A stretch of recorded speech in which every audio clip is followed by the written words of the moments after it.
Nope, just when you thought Apple had released too many iPads this year, as in 2, right? Because that's a lot. iPad Air, iPad Mini. Yeah, they're not done yet. Let's talk about the next iPad coming out this year now.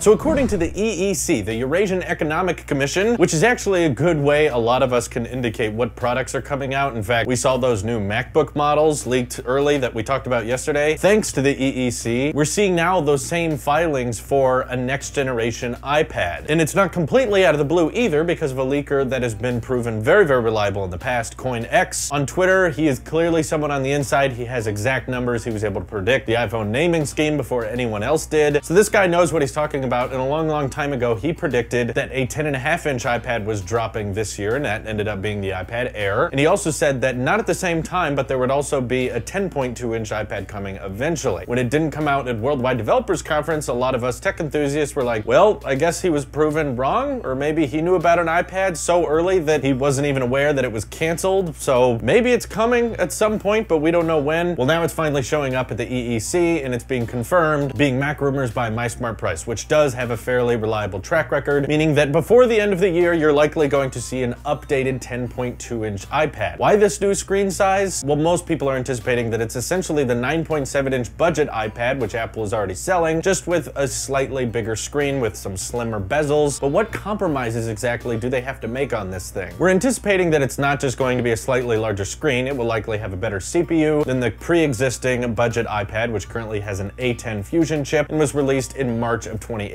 So it's been around for a while. Most of us are assuming that since the iPad Mini and the iPad Air that came out earlier this year, both of those are $400 and $500 with the very, very powerful A12 chip, probably to keep prices down on this 10.2-inch iPad. It will likely end up shipping with an A11 chip, just like what we saw with the iPod Touch getting a CPU boost. It wasn't a huge one. They didn't throw the A12 chip in there, but they did give it a little bit of a boost so that it could stay up to date, but they kept it at the same price point that it was at previously. So I'm hoping that's what we see with the 10.2-inch iPad, because if it's any more than the $330 that the budget iPad already sits at, then it's going to be very confusing to have to choose between 10.2-inch iPad, iPad Mini, and iPad Air if they're all that close to each other within prices. So I'm hoping this means that even though there will be a more affordable iPad for people, it will still not have to get more expensive than the previous generation just because of a CPU boost and because of slightly slimmer bezels. The other big question people are wondering for this year's iPad is, do they laminate the display finally? If so, then the differences between the 10.2-inch iPad and the iPad Air are going to be rather slim. A11 chip is very fast, and so is the A12. It's a little bit faster, but we're talking about like very, very small differences between the budget iPad, which we know has Apple Pencil support. It doesn't have a smart connector, but with the iPad Air having a smart connector and like a 0.3-inch larger display really be worth it to people to spend like an extra $200. So that's why I'm anticipating, as sad as it sounds and as depressing as it sounds, I think the budget iPad Apple's releasing soon is probably still not going to have a laminated display so that they can separate it easily from the iPad Air they already released earlier this year. It's going to be weird to see an iPad with thinner bezels like that and still not have a laminated display, but I imagine it must save them a lot in manufacturing because they've been doing it with the budget iPads for the past few years. And of course, if you're okay with the non-laminated display, that's great because you can now afford a much cheaper iPad that's still pretty powerful. So just giving it a basic CPU boost, a slight design change, and keeping that price point will likely mean it will retain the most popular slot for best-selling iPad that Apple has. Now, the weird part about the EEC report is they said there's 5 more model numbers that are confirmed to be iPads that are not released yet, and 5 is odd. See, I can imagine maybe 3 colors, and do all of those colors have cellular versions? Maybe that would be 6 in total, but why 5? Maybe it has something to do with the storage options, and maybe one color has storage options that the other ones don't. I'm not sure exactly. It's probably more likely that Apple's going to have 2 storage options for all 3 colors and probably cellular options as well for people who are looking to buy a low-cost iPad but also want cellular support on it. Why that ends up being 5 different models and not 6 or whatever, I'm not sure. But either way, if you were hoping for Apple to update the lower-end iPad, it looks like there's some leaks to confirm that, and then I think we're done with iPads for the rest of the year. Man, 3 in a single year. This iPad lineup's getting confusing, but hopefully there's one out there for everybody, and the iPad sales will continue to grow. Let me know what you guys think of the refreshed iPad, probably coming around September, October, by hitting me up over on Twitter or joining our Discord. This is your Apple Sheep here. I'll see you guys in the next one.